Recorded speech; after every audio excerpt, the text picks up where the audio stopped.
Hello and welcome everybody. I think this is the 5th episode. No, I always forget my name. My name is Dr Judith. And this is the 5th episode in the series called Living a Gentler Life. And tonight, our guest is Dr. Judith. Oh my Sedgeman? God. Sedgeman. It's okay, Sedgeman, yeah. Thank you. You're welcome. But I'll call her Judy. Yeah. So as I said before, Judy, I'm not great on introductions. I keep saying this every recording. As I said to you just earlier on, if someone touches me, I invite them, and so far everybody's accepted to. That's wonderful. Yes, Joel was my first guest. Yes. So let me see. The first time I heard you, because this is the first time I've spoken to Judy today. I've never spoken to her before. When was it? I think. Yes. You recorded something. You recorded a call for the 3PGC community with Christine. And you talked about a transition period when you were moving house, and you said, I was really in my head. And I think, correct me if I'm wrong, you said that Sid happened to call, or you called Sid. Yeah. And Sid. Yeah, and Sid realized that you were off key, you weren't feeling quite right. And then all he said to you was, where are you? And I think you were in a room where you had windows, and he told you to look outside. And he said, what do you see? And you described what you saw. And basically he got you back into the now. And from then you said you had an insight then. And I was really touched by it. It was quite profound for me to hear you, and I could feel it. And then I saw another recording. No, it's the same one. And I think, again, as I said, what struck me most is that you are, and this I've said to you just now, just a bit earlier on, is that you're really tongue-in-cheek. And there was a client. Yes, this is it. There was a client who was misbehaving. Misbehaving, it's our perception, but he was treating your employees or your colleagues not with the utmost of respect. And I think, correct me, Judy, if I'm wrong, you decided to kind of part ways with them. And he was one of your biggest clients. And you thought, oh my goodness, if we part ways, what's going to happen? And then what happened was many people found out that you parted ways, and they became your client. And then the business grew because everybody couldn't stand him, right? Everybody thought it was terrible. I was doing business with this horrible person. And I think what struck me in that is that you followed your wisdom. Yeah, I had no idea, right? So that was another time was related to Sid, though, because I had just listened to Sid talk, and I just got the inspiration when I was leaving that talk to go to that client's office and fire him as a client. I just did it out of the blue. I didn't really think too much about it, but I just thought, I just can't have this guy working with my staff anymore. He treats everybody so badly. And so that was and I you could relate it to Sid, although he certainly never talked to anybody about firing their clients. It was just the state, but when you get that quiet, you can listen to your wisdom. You don't interrupt yourself. Yeah, and that struck me. And I suppose then I listened to some other videos, and you said a story about a woman, but these details I don't remember. But I remember, I think I remember the feeling. Yeah. And to me, my conclusion was, Judy is really having a gentler experience of life. So my invitation to you tonight is actually tonight for me, Mm-hmm. afternoon for you, Mm-hmm. is to share your experience with the principles, not in as in how, Yeah, right. Mm-hmm. how, you know, when he greeted you at the harbor, and you that was so fantastic for me. I wept, I cried when I heard it. When Mm. he didn't talk about, you were thinking about this deep question that you were going to ask him, and then Yeah, that was a waste of time. I thought. so I'll hand it over to you, Judy, and then later on we'll give time for people to ask questions, make comments. Yeah. Well, actually, if you have a question while I'm talking, since I can see everybody up in the top, I think I can do gallery view and see everybody for sure. Yes, I can see everybody. So if you have a question anytime, just wave and ask, you know, because sometimes if a person has a question and tries to wait till the end, it's kind of like hanging on to the question makes it harder to hear what other people are saying or what the speaker's saying. So I don't mind being interrupted. I can usually put myself back where I need to be. So it's up to you all. Brilliant. So yeah, well, I'm Judy Sedgeman, and I've been involved in the principles for more than 30 years. And prior to that, I had 3 other careers. Well, 4 actually. I started as a English teacher in college and high school, and I worked for a newspaper and became an editor of the magazine section of the paper. And then I left the paper and was at a brief stint in banking because my husband was starting a bank, actually a small bank, a community bank, and he needed help that was free. and so I did that, and then I wasn't really cut out for banking, but through that experience I started a medical practice management business, and through that business I met Bill Pettit, who was one of my clients. And I don't know if I think you have heard Bill Pettit, so you know who he is. So and at the time that I met Bill, I was a very stressed out person who was very caught up in my analytical thinking, because the business that I was in, it was all about being smart, you know, and analyzing things and coming up with solutions to complicated business situations, and dealing with doctors and who were always dissatisfied and had a million questions. And so my mind was going a million miles an hour. And when I first met Bill, I was on a call with him yesterday, interestingly enough, and somebody said, asked me what I thought of Bill when I first met him. And I said, well, to be honest with you, I thought he was crazy, because he was the only happy doctor I'd ever met. And I just thought, he's taken something, and whatever it is, I want to find out about it, you know. And that's really funny, you know. I mean, I've told him that many times, so he wasn't surprised to hear it. But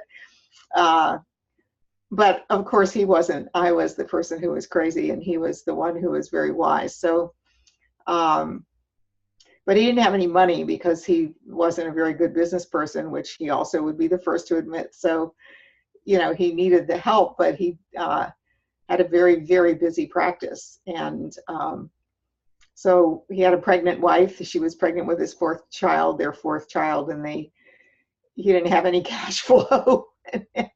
So I couldn't charge him. You know, I had to figure out a way to help him without charging him for the first year, because there was no cash flow. And if there was any, he should really support his family. And so I bartered with him.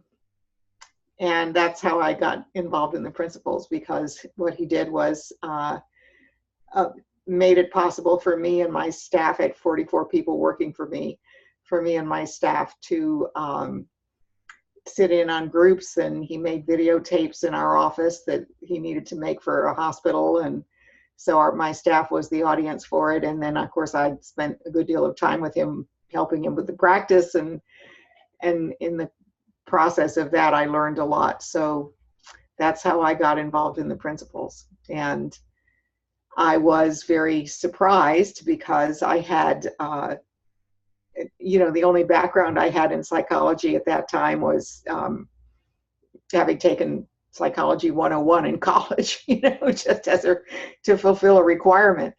And I didn't know anything much about the mental health field except from the business standpoint. But I got extremely interested in it from talking to his clients, many of whom had been through many, many, many years of difficulty and hospitalizations, and then to see how quickly they turned and completely lost any fear that they would ever have a problem again. It was very stunning to me, because from what little I did know about it, mostly from having other psychiatrists that were working with my business, I never heard of anybody just getting well. In the mental health field, it appeared to me that people got stable, they got the right mix of medicines, things like that. But I never heard anybody talk about, I'm cured, I'm fine, I feel great, I'm over it. That just wasn't, that was for the flu, wasn't for mental health. And yet I would say 100% of the patients that I talked to who had interacted with Dr. Pettit, at the time they were, in a very short period of time, they would go, yeah, well, I'm just going to go on with life. I feel fine now. Everything's great. I see. And yet they didn't give him any credit at all, which I thought was amazing and wonderful. They didn't say, this wonderful doctor did this for me. Every single person that I interacted with that was leaving his practice and going on with their life would say, I feel very lucky that I somehow saw this. So it's so obvious that they were seeing, they owned it. It wasn't that some wonderful person cured them. It was that in the presence of that person, they saw something and they owned it for themselves. And that was the freedom for them. And that's why they were so confident that they'd be fine, because they really did own it. And to me, that was so, being as busy-minded and as aggressive and as driven as I was really into self-empowerment, so it was very appealing to me that people would feel that nobody was fixing them. They just saw something for themselves, and things changed. And here's the funny part, though, is that after about 3 months into this process, I realized that my life had changed too. And it just happened, I just from sitting around and listening to Bill and other people that he would bring in to talk, and meeting the people that were then in Tampa, who were Chip and Elsie and Sandy Crott and a few other people that were working in Tampa at that time. There was a center there. And Roger Mills was in Miami, and Roger was a good friend, and he was dating Clyde T at that time, who worked for Bill. So I saw a lot of Roger.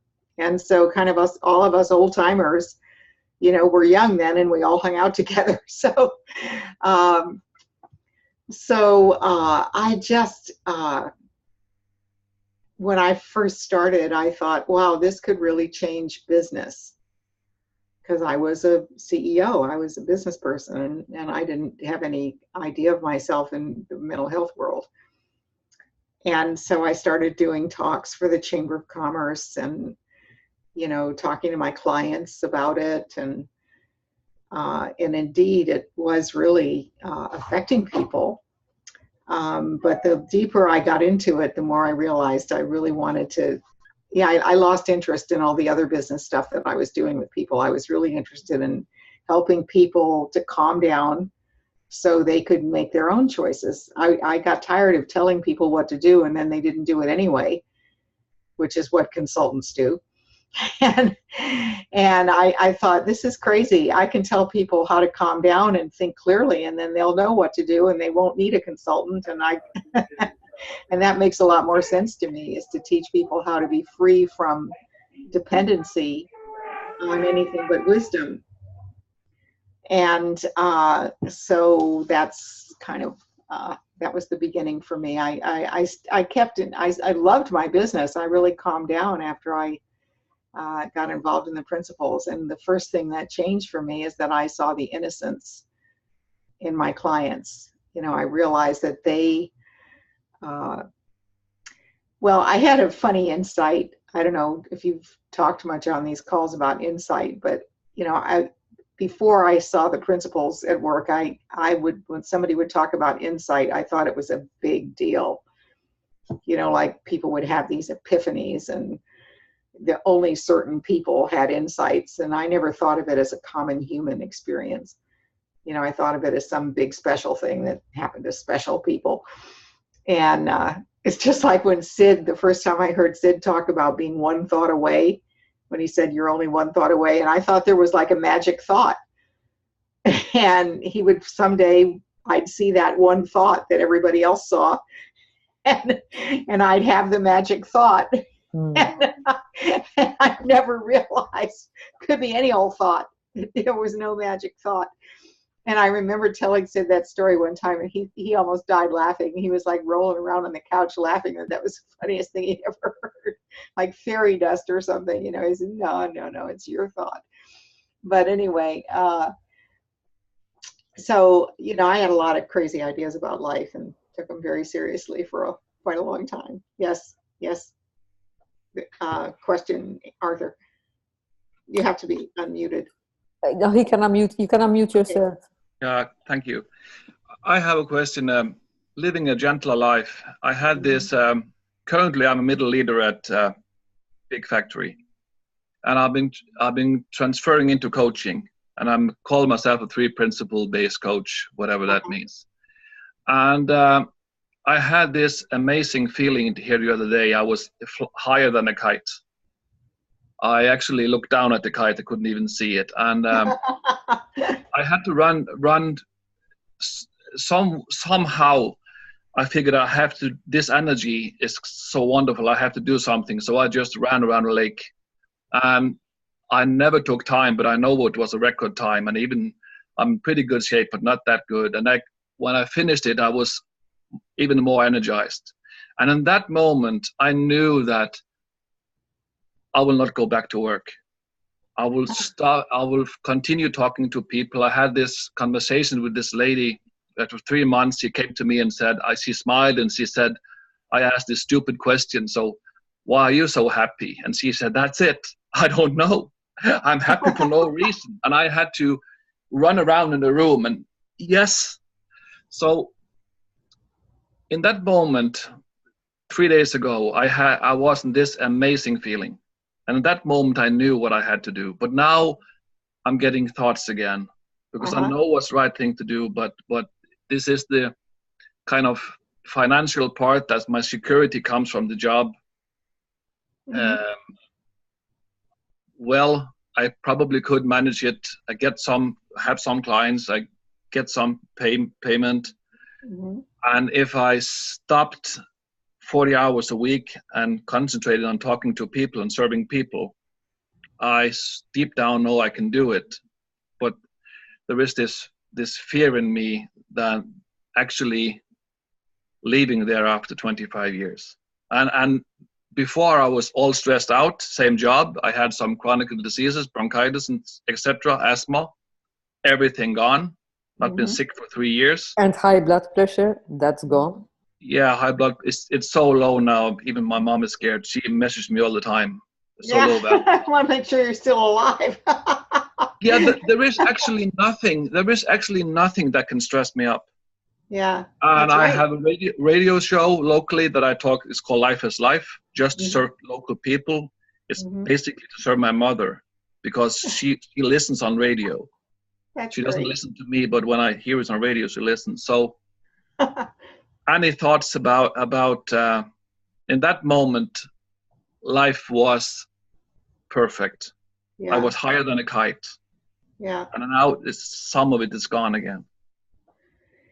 Well, it'll be back. You know, life's a roller coaster and we go up and down. And, you know, when you're down, it'll go up again. But those moments, you can't hang on to those moments. They just are beautiful moments to learn something. And then what you've learned, resonates with you. And like you even said it yourself, you said, now I'm having other thoughts, but that's all they are, is just, lower mood thoughts than the mood you were in when you had the big thought. And it's funny because that's just very much like a story I was just going to tell, as a matter of fact. So maybe if I tell it, I'll see if it's relevant to you. So in my business, the thing that held me back is that I was insecure if people were critical. So I was a perfectionist, and I overworked. I overthought everything, and I had to make sure every single little detail, was under control. And I would get very upset when my clients called me to complain about something. So, because then I took it personally. It's like I did something wrong, or we did something wrong, or I should have thought of that myself, or why did that happen? Or, I never really just listened to them and solved it. And so that I thought I had to get out of that business because it was making me crazy, that people were, I used to tell people when they would ask me, what is your job like? I would say, I do the impossible for the ungrateful. Which is a terrible way to look at your life. So shortly after I started learning about the principles, before I even realized I was learning about it, that this experience I was having was really getting to me, I was paying for lunch, and the lady handed me my credit card back, and she handed it to me upside down. And when I looked down at it, there was a bold-faced 800 number there. And I had the thought, gee, I've never called that number. I didn't even realize there was an 800 number on the card. And then I thought, well, why would I? The card always works. And then I thought, but if the card didn't work for any reason, I'd be the first person on the phone, screaming at whoever was at the other end of that 800 number, like, I'm in a restaurant and I'm really embarrassed because my credit card isn't working, and what the hell, blah, blah, blah, and I would have been going off on it. And then I was walking out of the restaurant, and the thought popped into my head, oh my God, I'm the freaking 800 number for my clients. I'm in the service business. And they only call me when they're upset. I have 167 clients. If I get 3 complaining phone calls a day, that's a lot. That means 164 people are perfectly happy today, and 3 of them are having a problem. And it never occurred to me before that, of course, I'm the 800 number, because why would you hire a service to run your business and then never call them if something went wrong? It wouldn't make sense. And it wasn't personal at all. It was just the way business was. And when I saw that, I thought how crazy that I had all those fears and insecurities about, am I really smart enough to be in that? Maybe I'm not good enough, and we made a mistake again. Oh, that's terrible. And so second guessing is kind of like just a side effect of insecurity. And we all have insecure days and moments. And I look at second guessing as kind of the symptom, not the problem. So when I find that happening to me now, since the moment of the 800 number, which was 30 some years ago, I just realize I need to take a nap and just get my mind off it and go on with life, Yes, Diane. On a grade from, because for me, I've been in the principles for about 1 year now, and I've noticed that most personal thinking is insecurity. Yeah. I think most of it. And it comes up in all shapes and forms. And I'm wondering, because you just said something now, you said we all have insecure days and insecure moments. Sure. I seem to have a lot of insecurities. And I'm wondering, because Bill talks about incremental, like a drip, drip, drip, and we wake up. I'm hoping that my insecurities will decrease. Now, obviously, it has got better, but I'm wondering, how long does it take? I'm going into the how. My God, It's such a rabbit hole trap. Well, the thing about it is, I think that there's a misperception among people who get involved in the principles that if I really was 100%, if I really understood this, I wouldn't be insecure. And that's just not possible. If you're going to be human, you're stuck with ups and downs, because that's part of humanity's experience of life. So you're going to be I get insecure, and everybody I know gets insecure. But the difference is, the deeper you get into the principles, the less you care when you're insecure. It's like, it's just not a big deal. So that's the secret. That's it. Yeah. So what's incremental is the degree to which it even bothers you to be insecure. It's like, who cares? So I'm having insecure thoughts. Take a rest, look away, and it doesn't. Whereas the insecure thoughts ruled my life in the past. I would say that insecure thoughts were, I would notice them more than other thoughts and take them more seriously and feel like I really needed to do something about them and feel like they were important and it was critical to deal with them. And I would see it as information that was really valuable about how terrible I was. And,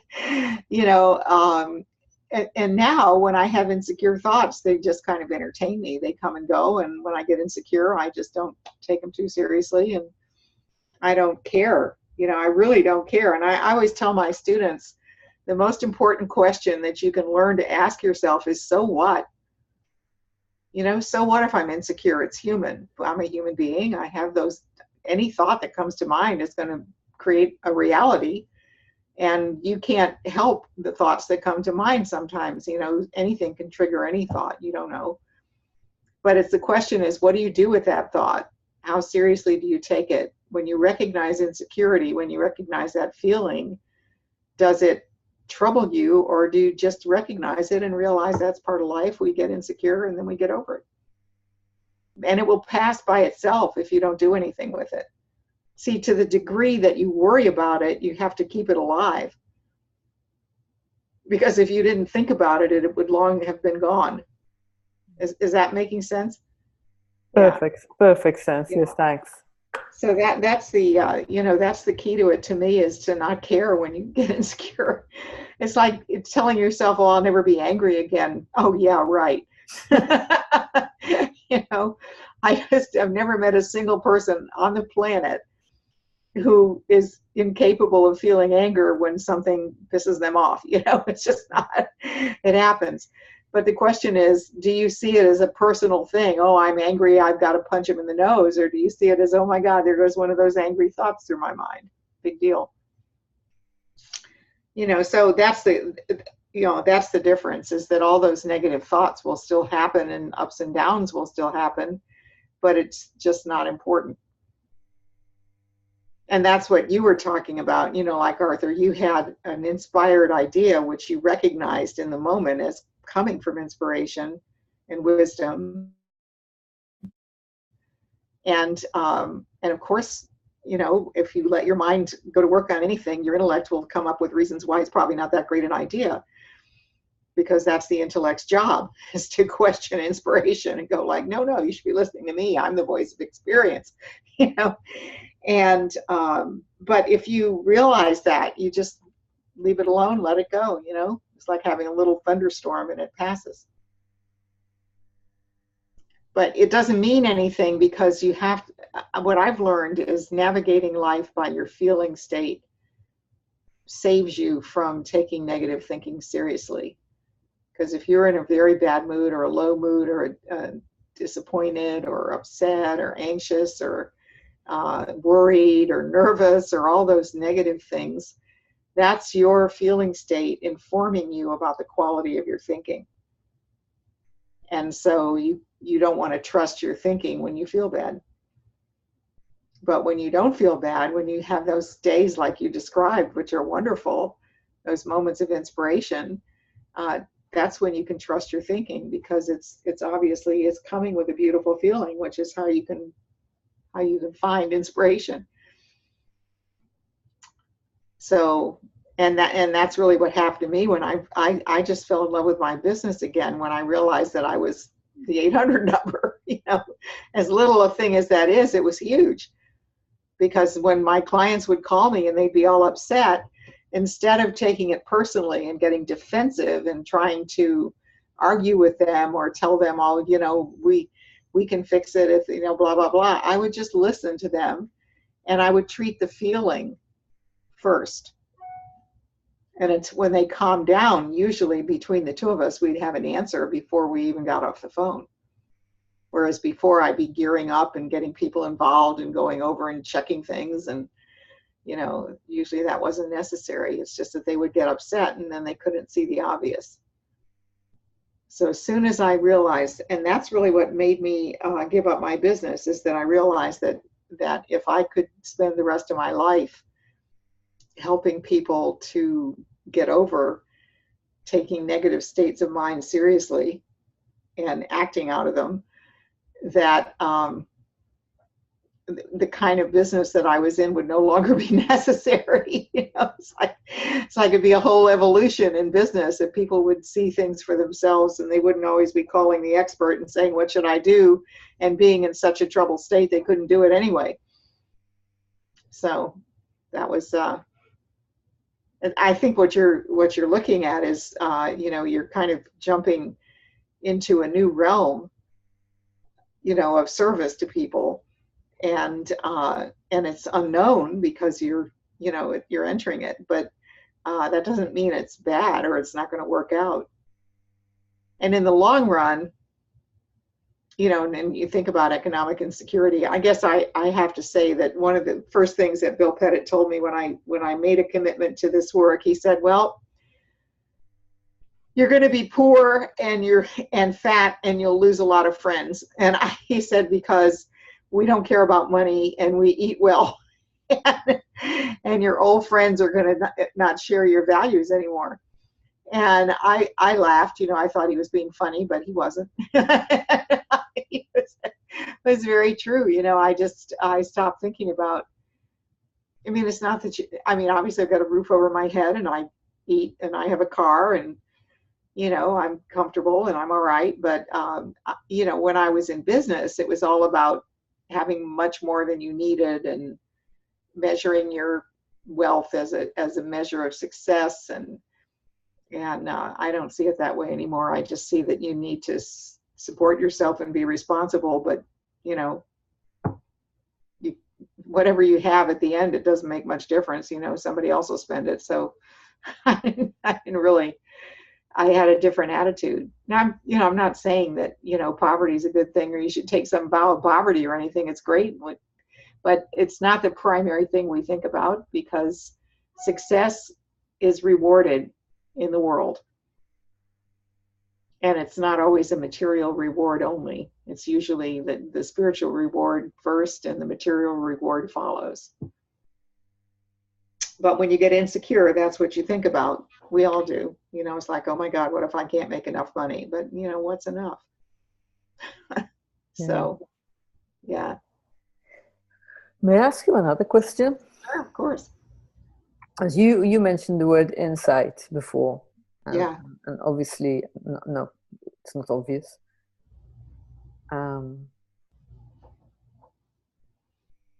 Sometimes I find that's what we're hungry for, and I'm using the word we, which includes myself. Yeah. But I'm wondering your experience and having a gentler experience of life. Did you have increments, and were they small insights which then became one massive thing, or? Yeah, I see what you're asking. Yeah, I think I see what you're asking. Well, when I started out, the first insight that I had that was huge for me was that there's nothing wrong with me or anybody else either. Because I lived in an analytical world. My job when I took a new client on was to find out what was wrong with their practice. What they weren't doing right, or what wasn't working, or why they weren't collecting enough money, or what, so I was in the business. It was like the pathology of business, was to find what was wrong.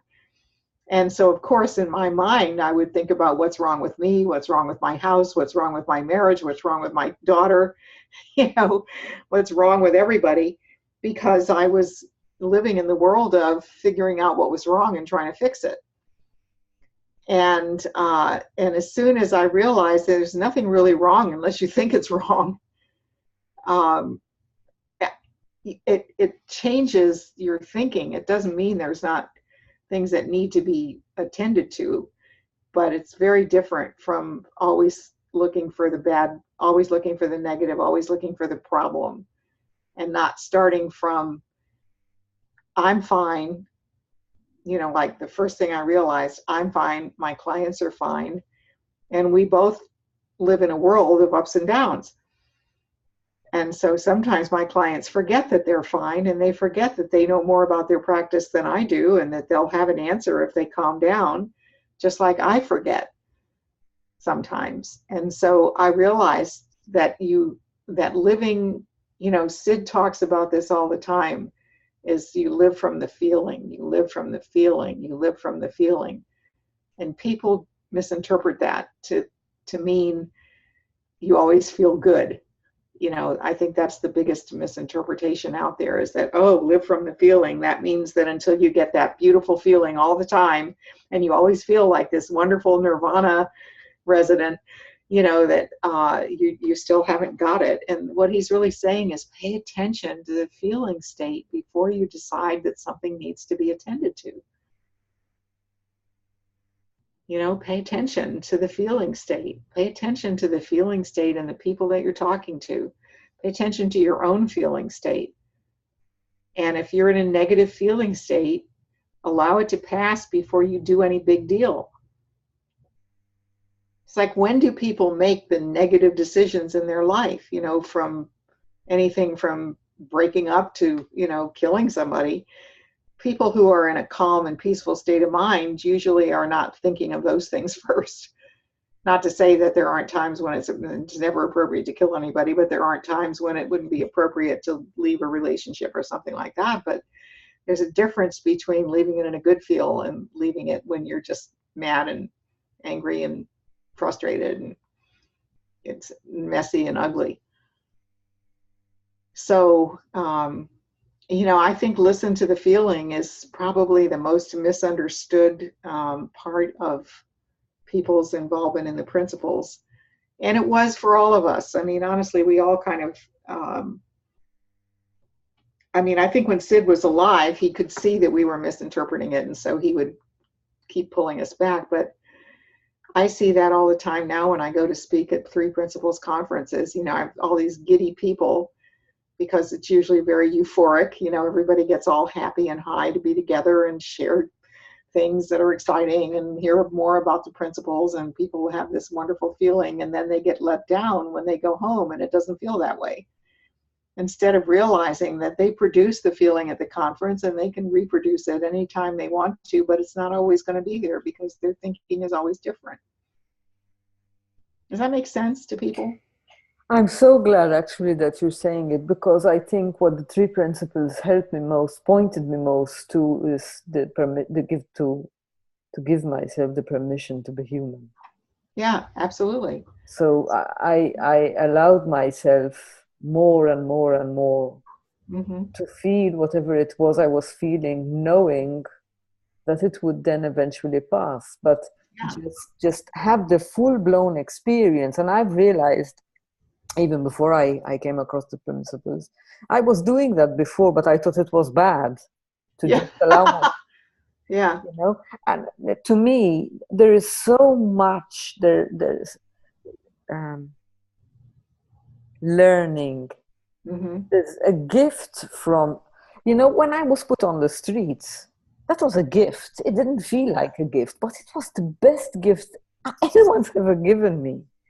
Yeah. So it's not just about, it's not about that feeling that's always euphoric. It's also about paying attention to that other, can I learn something? Right. Yeah, and that's it. And then go with the flow, ride the wave if you can, fall off the board, and then get on the board again. Yeah. I think, Mimi, did you have a question? No, sorry, I thought you put your hand up. So I'm Yeah. really glad you said that, because it's really loud and clear. Thank you. Yeah, well, thank you. I think that's important. I kind of talk about that a lot because I feel that it's people are not okay with not being okay, and then that holds on to it. Because once you start fighting not being okay or judging yourself, God forbid, for not being okay, it just lasts longer. So, it's okay to not be okay sometimes. And because it won't last any more than being euphoric lasts. Nothing lasts. We live in a world of change and variety. But knowing that you're the thinker and that you're creating these experiences based on the thinking you're doing and the state of mind you're doing it in, you're absolutely buffered from being frightened by your own thoughts. It's just your thoughts, no big deal. It's like when you tell children who are having a nightmare that there's no real dragon. Let me open the closet, we'll turn the lights on, I'll look under the bed. See, there's no dragon. It's an imaginary dragon. And, in truth, the entire world is made up of imaginary dragons and imaginary unicorns and imaginary everything, because we're living in our imagination. We're living on the planet, in the universe. I'm not saying, I'm not making some physics theory here. I'm just saying whatever we make of it is our own creative process applied to the situation, that nobody knows what it really is because we're all thinking about it differently. And when you start to see that, you realize, oh yeah, that's okay. So sometimes I have a bad day and I see it kind of gloomy, but it's no big deal. It's just the way thought was working that day, or that moment or that hour or whatever. Sort of like I live in Florida in the States. So, where I live, we have afternoon thunderstorms in the summer almost every day. Like right now, the sun is out. It's absolutely beautiful. In a couple of hours, a giant black cloud will suddenly appear and there'll be this big thunderstorm. And anybody who lives in Florida doesn't worry about it because it never lasts more than 15 or 20 minutes. And it's usually less than that. So, if you had to go to the grocery store or go do an errand or pick up somebody, that you can wait it out and you'll get there, because the storm will pass. And that's just how our thinking is. You never know when a black cloud may pass across the sky of your mind, but it's not like there's black clouds forever. It just happens to be what's going on right now, and then it'll pass. And the sun doesn't last forever either. It's always there, but it's not always shining through the clouds. So I think that that's an important thing to know. And it's important to be okay with not being okay. And I think I work with a lot of, see clients at something called the Women's Resource Center. So I work with a lot of women who are troubled. And I would say that the vast majority of the women I work with have expectations of themselves that are just unbelievably unrealistic. Like, well, if I was a good mother, I would never get frustrated with my kids. Come on. Like, what planet would you have to live on? I don't know, but it's not this one. Of course, people get frustrated with their kids because sometimes we're just tired and distracted and we have something else we want to do, and it wasn't a good time for the kid to throw up, and it's just, and of course that happens. There's nothing wrong with that. It's whether you take it seriously. So if you take it seriously and you blame the child for your frustration and take it out on the child, that's not good. But if you recognize, I'm a mom, moms get tired, moms get frustrated, it's normal to have this feeling. It'll pass. I'll deal with what I have to deal with and lay low for a minute. It'll pass. Then you're safe. The child is safe. The situation passes. Everything's fine. But it doesn't mean you'll never have that feeling. Whilst you were talking, had you finished? Am I interrupting you? Yeah, that's fine. I realized that in this past year, my thinking has settled. Yeah. It's still, you were talking about the black cloud, yeah. and that you might suddenly get a Mm-hmm. a thought storm, and then, but before I was really bothered. Mm-hmm. Now, I don't give, for example, yesterday before I went to sleep, something happened to me and I didn't go to sleep in a good mood. And I had a really split night. My night was broken, but it's just as well because my dog has been sick all day and all night. And she was waking me up so that she would go outside. And normally I would be frustrated because I have to get up and get out of bed. Yeah. And this time, it was for quite a while now, it's like, okay, thank you for waking me up and not messing the house before I used. So I've seen a change. I don't know why that suddenly reminded. I thought it was important. Yeah. Over here, Arthur made a comment. Do you mind if I read them? No, go ahead. I should open the chat. I didn't. Sorry. Yeah, and Mimi, go ahead and type your question if you want to. You said you wanted to. Yeah. Pain being thought. Yeah, I can talk about that. I'm an expert on that. I have arthritis. So. Yeah, I would like to know a bit more about pain being thought. I didn't read that. Okay. Yeah. Well, actually, pain is pain, and thinking about the pain is suffering. And so that's kind of like, the difference between pain and suffering is whether the pain is in the foreground of your mind all the time and it's all you think about, or whether you just know you have pain and you go on with your life. But pain, I'm not saying pain isn't real because, for example, I had a knee replacement a few years ago, but before I had the knee replacement, my knee was really messed up. I hurt it. I used to be a runner and I fell on it and it was crooked and I was bone on bone and it was terrible. And it hurt for years and I just dealt with it. And then finally I realized, I don't have to deal with it. I can get it fixed, so I got it fixed. But at the time, the reason I dealt with it is because I was not that interested in it. I knew what it was. I knew there was nothing, I thought there was nothing I could do about it at that time. And so I just thought, well, okay, like some people are tall and some people are short and some people have athletic ability and some people don't. And some people have bad knees and some people have good knees. It's just part of life. It's not a big deal.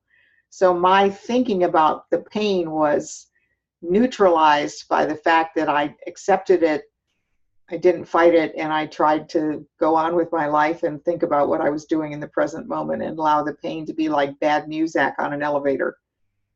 It's like, okay, I have to take this elevator to the 50th floor every day, and it's going to play that horrible music every time I get on it. But oh well, I'd really like to get upstairs. So, So, pain is a thought, but it's also it's like everything else. Like you can have thoughts about, you can have thoughts about the weather. I mean, the weather is real. If there's a snowstorm or a blizzard or a hurricane or something, that's really happening, and you have to deal with it. But people think about it very differently. And the same thing is true with pain. Some people, that becomes the only thing they can think about, and they think about it constantly, and it stops them from everything they do in life. And other people recognize, I have chronic pain and it is part of my life, and that's not going to stop me. And the pain fades into the background like music. I don't know if that answers your question, but that's, it's really whether it's a foreground thought or a background thought. Did ignoring it help it hurt less? Well, it helped me hurt less. In other words, when I had a funny experience. I used to work with the Pranskys in La Conner. I lived out there for 9 years, and La Conner, Washington, is a very small town. There's like 860 people there, and there's one dentist, and he doesn't work weekends. And so we were having a group come in, and it was my turn to do the seminars. So Friday night, I developed this toothache, and the dentist was not there. He went off and hiked in the summer and skied in the winter. He was, never there on weekends. So there was nothing for me to do. And I had to work because, our whole schedule was set. And so I thought, well, okay, I'll just deal with it somehow. But it really, really hurt. You know how a toothache can really throb. So, but here's what happened to me. When I went into the office, I told somebody, I think Linda Pransky, I've got this toothache. She said, oh, you'll be fine once you start. And I said, yeah, I probably will. And I got up in front of the room and I started talking and I completely forgot about it. And I, went through the whole morning of doing this seminar, and then it was time for the lunch break. And so I went back to the back office, and all of a sudden I was like, oh, and I noticed it again. Now, it had been hurting the whole time I was doing the seminar, but it just didn't register, because I was into the moment and being with the people and talking to them. So the pain wasn't important to me. But I don't think it hurt any less. It's just that I hurt less because I wasn't thinking about it. So pain is in the world of physical form. Pain is physical. I mean, there is psychological pain, but I'm assuming you're asking about physical pain. So pain is in the physical form. Thought originates in the world of the spiritual world, in the formless. And when we create thought, our experience changes with the change in thought. And if pain is not included in the thought, it doesn't get included in the experience in that moment. That's why hypnotism sometimes works. Like I don't like to get needles at the dentist, and I don't see dental pain as a big deal. I mean, they drill for like 2 minutes. It's not, anybody can do anything for 2 minutes. And I don't like to get all swollen up and can't talk and drool and all that stuff. So I'm always telling my dentist, don't give me a shot, I'll be fine. And he's like afraid to not give me a shot. Well, they finally got to know me and they're like, okay, fine, you're weird, but okay. And I notice that they're drilling my teeth? Yes, but I don't think, I just kind of take my mind somewhere else. And I can hear the drill and everything, but I'm not focused on, oh my God, that really hurts. I'm focused on, I start thinking about something else. And it's funny, when I had my knee surgery, I ended up doing a training in the hospital because of this conversation. So they come in, they have this chart on the wall in the hospital with the smiley face and the frowny face and all the faces in between. And that's the pain chart. And it's right eye level. So when you wake up in the morning and look at the wall, that's the first thing you see is the pain chart. So the nurse comes in and says, what's your level of pain? And I just had my knee replaced after 7 years of excruciating pain, and yeah, I had surgical pain, but it was, I knew I was getting better. They gave me a new knee. So I hadn't even thought about pain. I was thinking about going to physical therapy. So the nurse comes in and says, what's your level of pain? And I said, what do you mean? She said, well, look at the pain chart. Where are you on the pain chart? And I said, I'm not experiencing any pain. She said, you just had surgery. You have to have pain. And I said, I don't have to have pain. And she's like, yes, you do. Surgery is painful. And it's, you had surgery yesterday afternoon. It's now, the anesthesia is worn off by now. And I said, I'm sorry, I'm not experiencing pain. Well, she wanted to give me OxyContin. I wouldn't take it. And I said, there's no way I'm taking any of these meds. I don't need them. I'm fine. I just want to get up and get dressed and have breakfast and go to physical therapy. And she said, you can't do the physical therapy without the pain meds. And I said, watch me. She said, I will. She was prepared to come running in with the pain meds. So I didn't need the pain meds because in my mind, it was fixed. After all that pain, I probably would have taken them the 2 weeks before the surgery when I had a lot of pain and I didn't know what to do about it. But, I just didn't need it because in my mind, I was done. I was ready. I had a new knee, man. I was going to use this knee and it's going to be great. And I think that that's what we miss in life, that your experience goes with your thinking. And it doesn't mean you have to deny that you have pain or pretend you don't have pain. mean, I know what surgical pain is, and yeah, I could feel where the surgeon had cut me, but so what? It was healing. You know, I mean, why would I put a lot of attention on that when my point was to use the knee and get going and get back to life? So I think that a lot of times people don't, the nurses were very upset with me because I wouldn't take the medication, and that, you know, they were going to get in trouble because the doctor wanted me to take this stupid medication. I said, look, I work with people who are addicted, and I'm not taking any of this stuff. I don't want it. I've seen enough. And I said, you know, if you give me a Tylenol, if I asked for it, that'd be fine, but I don't want any other stuff. And didn't really ask for the Tylenol, so I never took anything. But it doesn't make me a hero. It makes me a person that understands how to not use my thinking against myself. And that's what I was trying to explain to the nurses is, you know, we accidentally, innocently use our thinking against ourselves when we focus on what's wrong.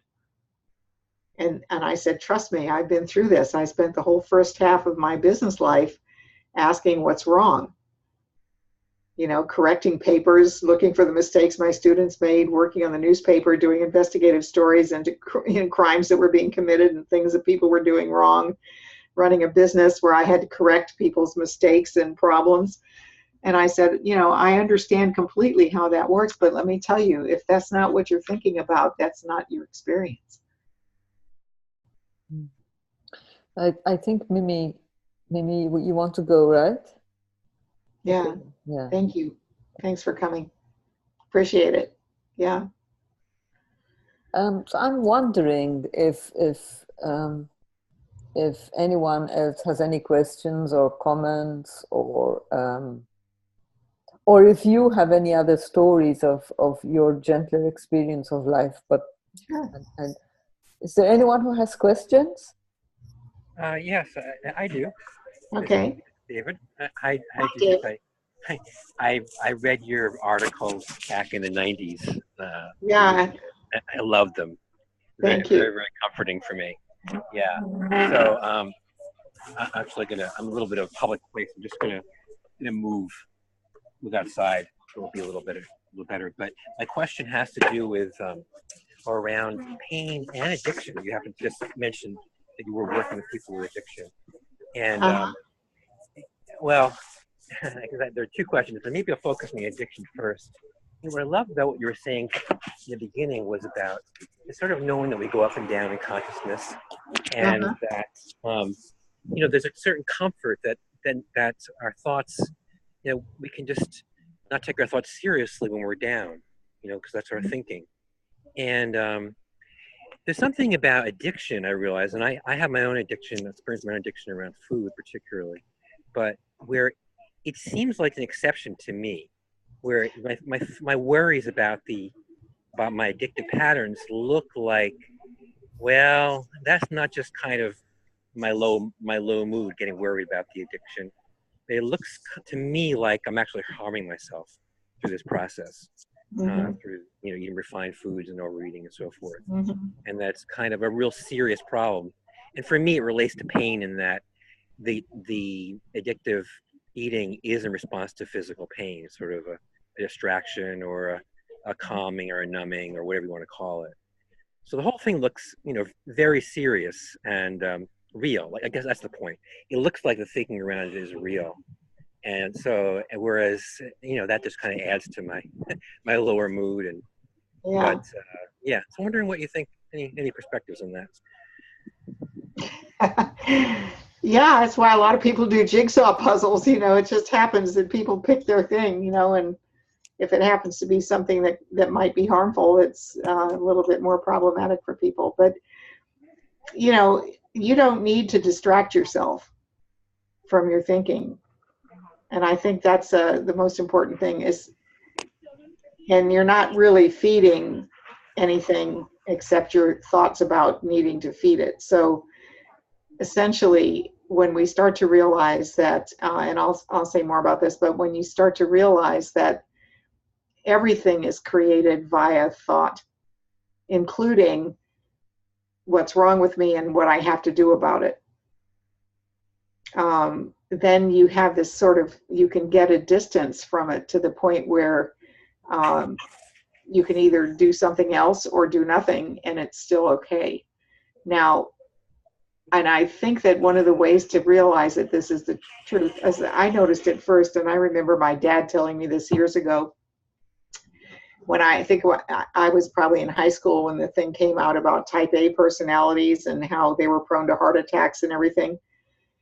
And my dad said in the course of his life, he said, it's amazing how many type A's had a heart attack and turned into type B's in the hospital when they woke up. So, so much for I'm a type A personality and I can't change. When you get scared enough, you do. And I remember George Pransky telling a story one time about he loves to eat. George doesn't eat for any reason other than that he loves food, but he really loves food. And he was getting fatter and fatter. And he said, I was sitting in the mall one day and I noticed these really, really, really fat people walking around. And I thought, you know what? The skin will never stop stretching. Like there's no governor here. Nobody's in charge of how big I get. Because he said it was like I was living as though at some point my body wouldn't get any bigger because my skin would go, okay, that's it for me. I'm not getting any more. I'm not accommodating anymore. And he said he just had this insight into, oh my gosh, it's all up to me. I'm either going to stop eating this much or my skin will just keep stretching out and there's no limit to it. And he thought it was so funny when he had this realization that it changed his whole experience. He started getting into healthy eating and changed his mind about it. So that's a funny story, but it's also very poignant. And I think that for all of us, that moment of insight when you realize it really is my thinking. There's nothing wrong with you, with any of us, not just you. There's nothing wrong with any person on earth except what they make up that's wrong with them. It's like I have clients who, I work a lot with veterans with PTSD, and almost all of them are substance abusers because they self-medicate. And they would say, well, I have to, because otherwise the memories will overwhelm me. And if I don't drink, I have terrible things happen. Well, that's a thought. They don't realize it's a thought because it's real. When you think it, as soon as you think a thought, it's real for you. But it is a thought. If they never had that thought, they wouldn't do that. They'd do something else. And it's that profound for us that, there is nothing in our experience that did not originate with a thought. Now, we have a lot of thoughts that we've had for a really long time that have sort of gotten baked into our lives.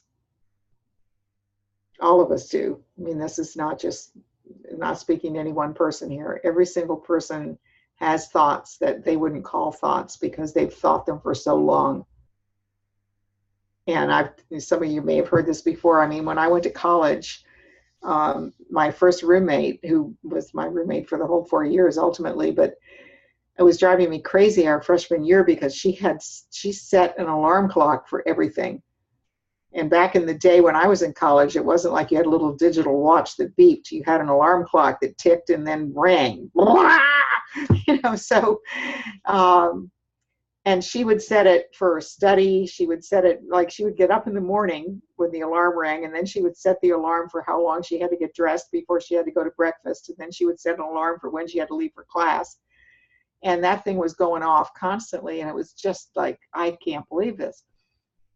And I never said anything at first because she's my roommate. It's our first year in college, and I didn't want to, otherwise I really liked her. And I wasn't going to upset the apple cart, but it was like, oh my God, I just spent most of my time in the library because I just couldn't study with that alarm going off. And then she invited me to go home with her for a holiday. And I had this incredible experience. We got off the plane. She lived in Oklahoma City. We got off the plane in Oklahoma City, and her mother ran up to greet her, hugged her, and looked at her watch and said, "Oh my gosh, we got to go right now because it's only 20 minutes till dinner, and your sister has to go to cheerleading practice, and we've got to eat by 5:30 so she can leave at 6." And that was the beginning. And that's the entire weekend that I was back there with her. Every 15 minutes, her mother would remind us what time it was and how much time we had until the next thing we were supposed to do.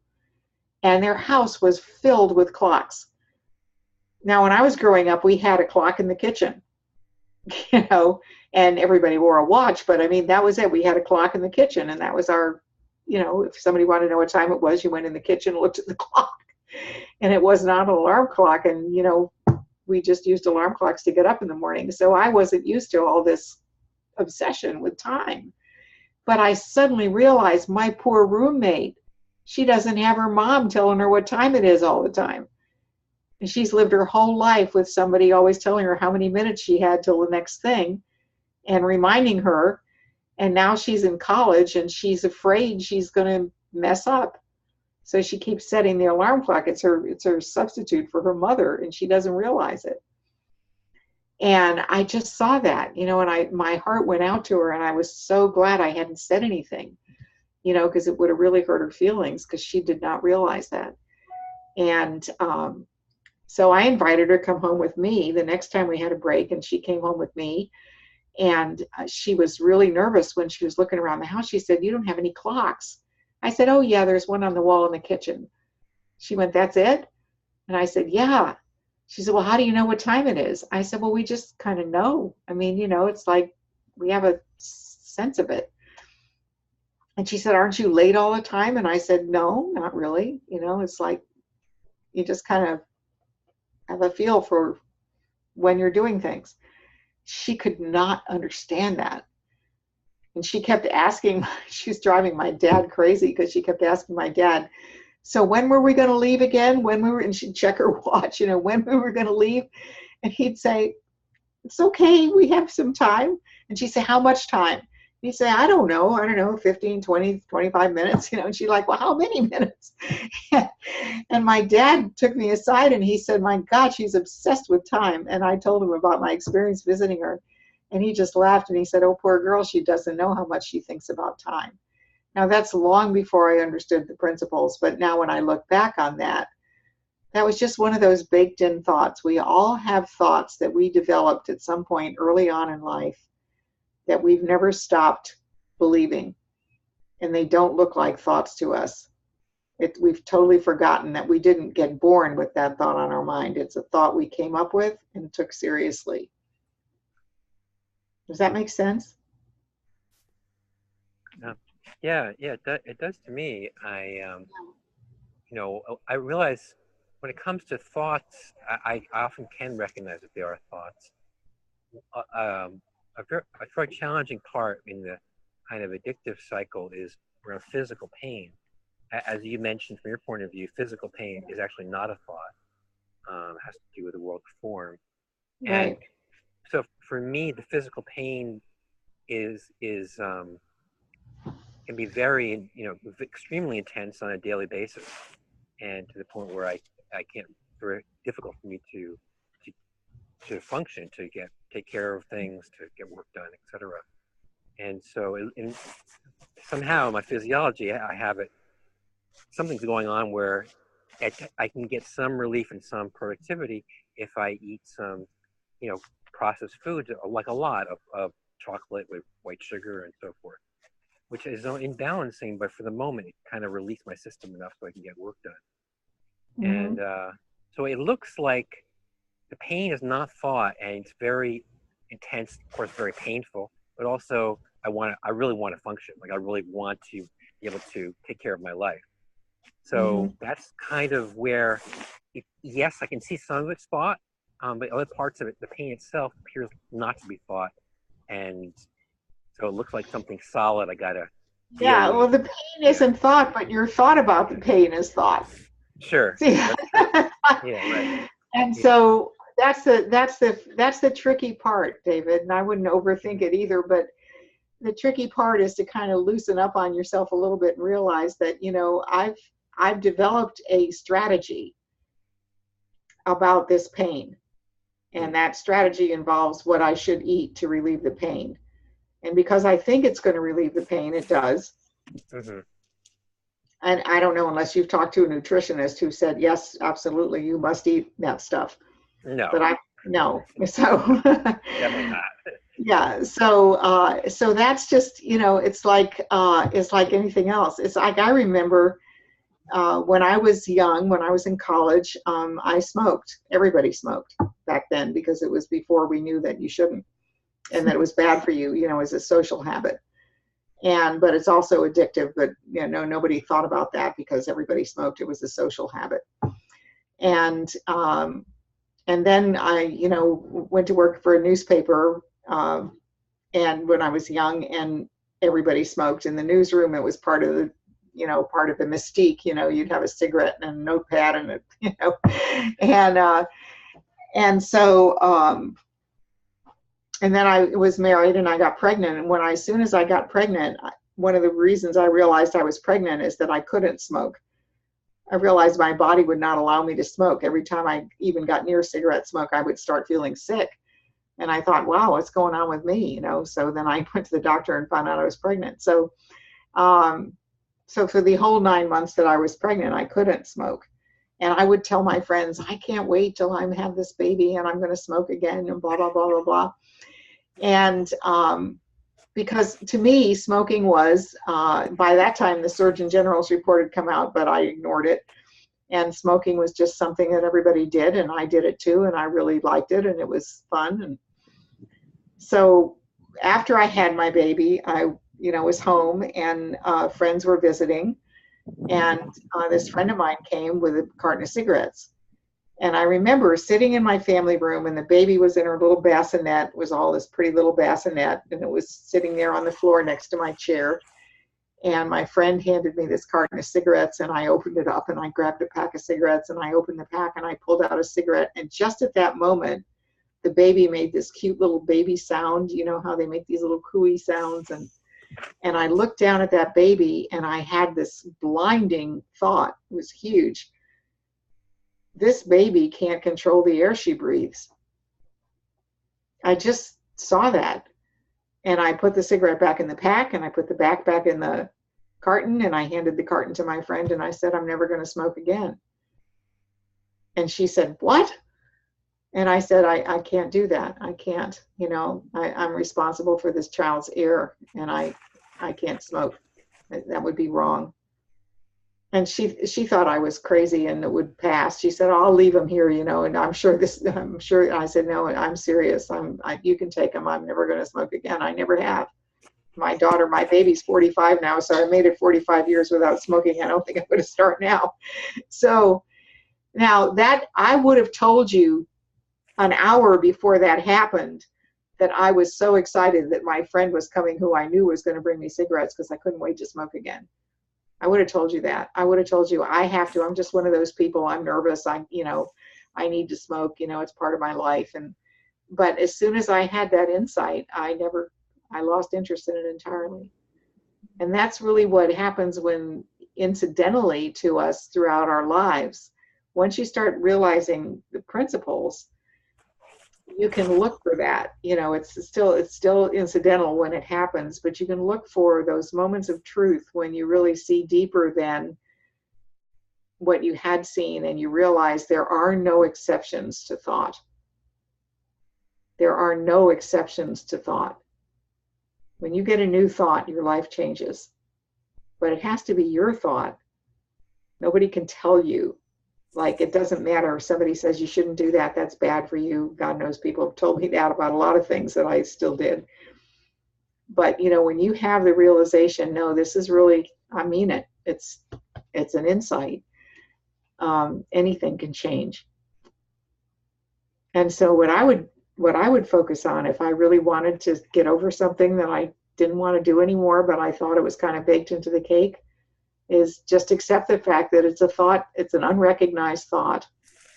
And the quieter you are, the more likely an insight will occur to you. The less you think about it, don't overthink it, don't analyze yourself, don't keep telling yourself, but I can't help it, blah, blah, blah. just sort of set it aside, leave it be, and look to be as quiet, to live as quiet and kind a life as you can, and be kind to yourself, and then see if you get an insight about it. I can't tell you what it might be, but I know that that happens for people. But I can tell you for sure that it is a thought, whether you think it is or not, it doesn't matter. But not thinking it's a thought is also a thought. It's like in the Dr. Seuss book, Yertle the Turtles. It's turtles all the way down. Actually, I'm prompted to share a story, if I may, David. I'm not sure if it might be relevant. It's happened to me. I had this recurring thought, and I didn't realize it was the same old thought until 2 nights ago. I woke up at 4:30 a.m. in the morning with a bang. And I woke up and I thought to myself, oh my God, this week is gonna be really jam-packed. I'm really busy. And then the next thought was, groan. What's gonna happen with all my free time? I love my free time. And I tried to let it go, and I tossed and I turned, and I kept thinking about this issue I have, because for me, free time is my holy grail. It was actually, because now it's. And I went back to sleep. And then I woke up in the morning and I realized why free time, I mean, I'm trying to draw the difference between it was a deep set belief for me, and then I realized it was thought, because I had it before. And I woke up at 5:30, 6 o'clock in the morning. I thought, my goodness, I know why it's my holy grail. You see, my dad died heartbroken and bankrupt. And he spent 45 to 50 years of his life slogging away, earning money. And he had no free time, but he had money. So he replaced us. No, he didn't replace us. I wrote about it. To me, money meant no free time, no spending time with my family and enjoying the things I did. So somewhere a long time ago, I made the subconscious decision that I would not sacrifice my free time for money. Mm-hmm. So, but I had this thought before, free time, but it only occurred to me at 6 o'clock in the morning why so it was just fresh thought. I realized, and then I thought, oh my goodness, what's the point of having free time but not having the money to spend it? It's the other way around. So I don't know, David, you're coming from a different angle, but I think I'm just trying to, it kept occurring to me that we have these deep set beliefs, and they are real thoughts. So you really highlighted that for me. Thank you. Mm-hmm. David, I don't know if that makes sense. I definitely appreciate the idea that we can have fresh thinking. And that's beautiful, wonderful. And to stay open, what Judith, you were pointing to around just, being quieter, and that's a way to engender the likelihood of an insight.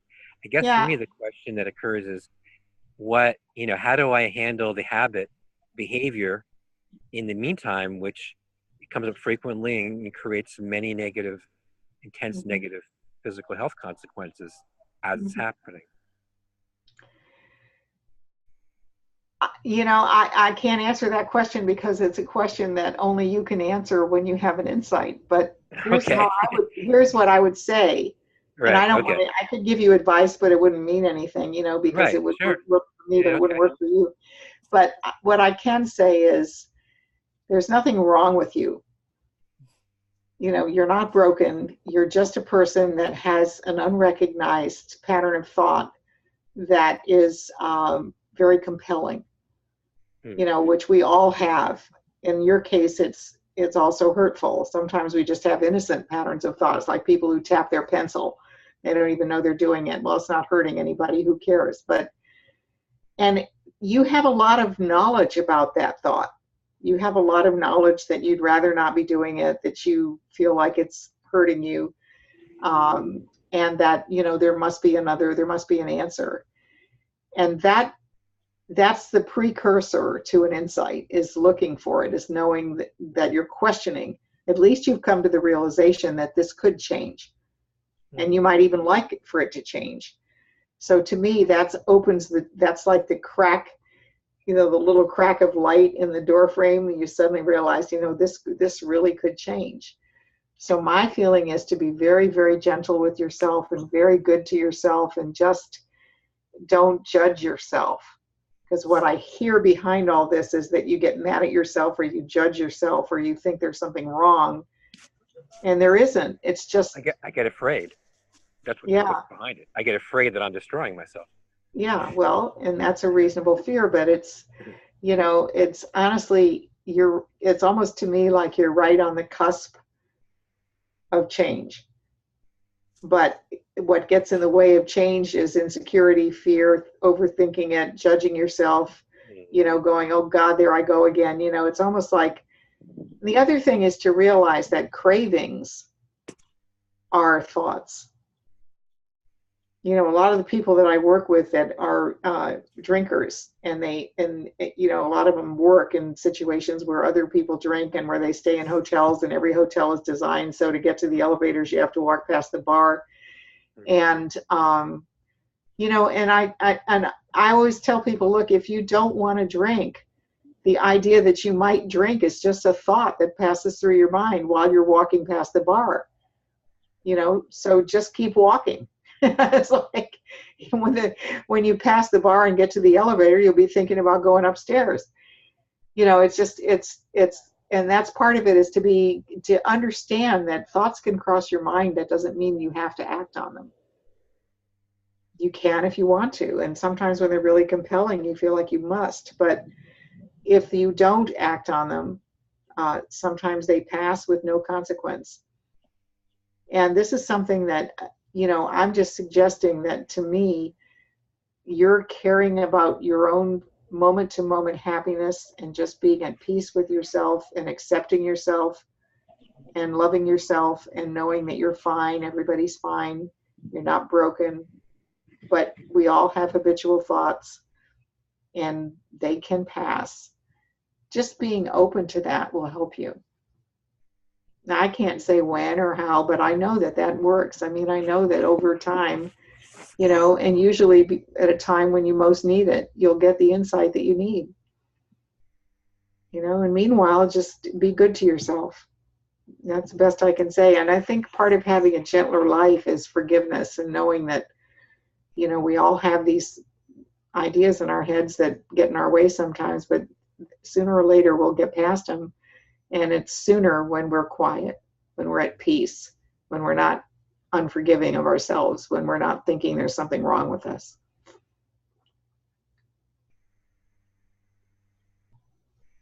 I mean, honestly, I'd have to say, to have a gentler life is to be in the present moment without thinking about yourself very much at all. And then you just have a life, you know.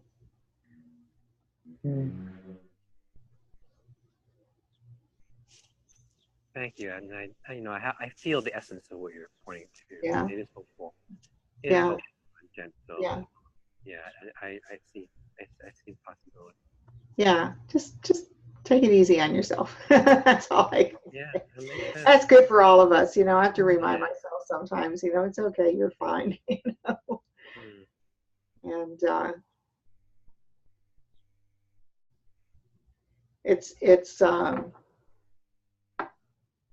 it's funny though how we, you know, it's kind of like we all have those.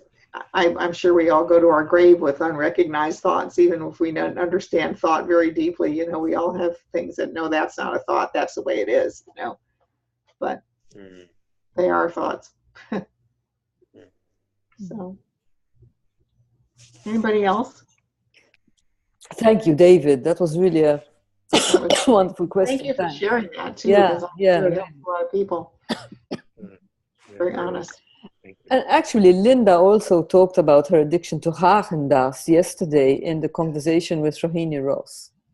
was really wonderful for how she realized how she dealt with her addiction to Haagen-Dazs.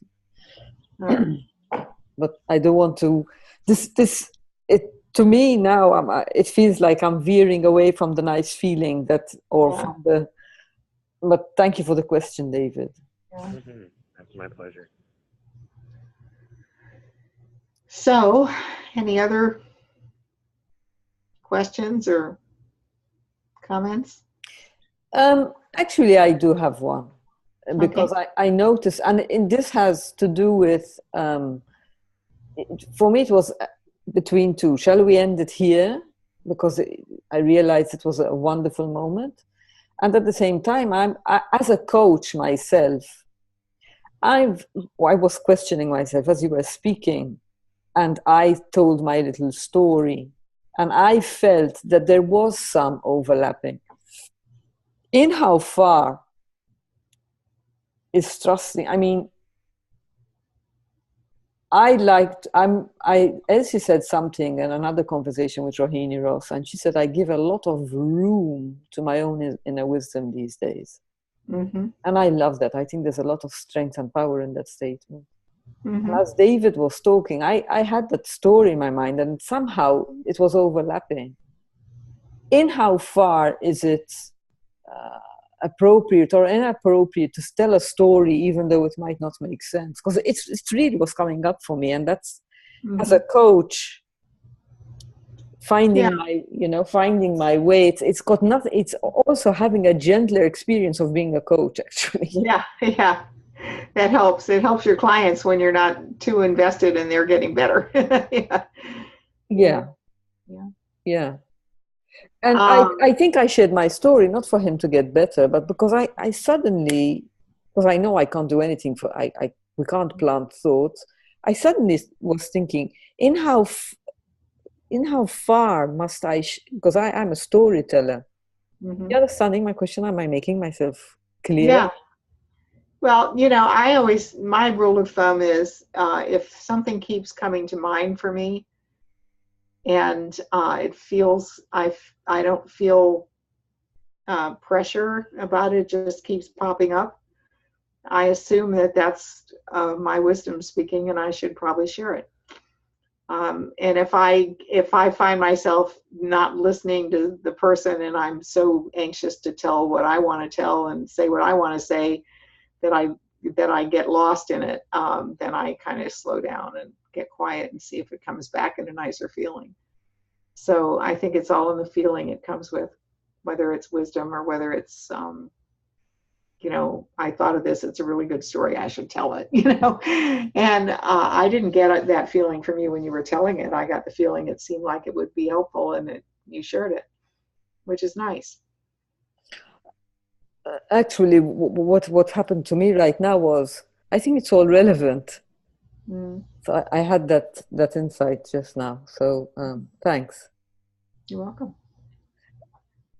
Any more comments, questions? I mean, we've been going at it now for 1.5 hours, so I don't want to take up more of your time, Judith. I really enjoyed it.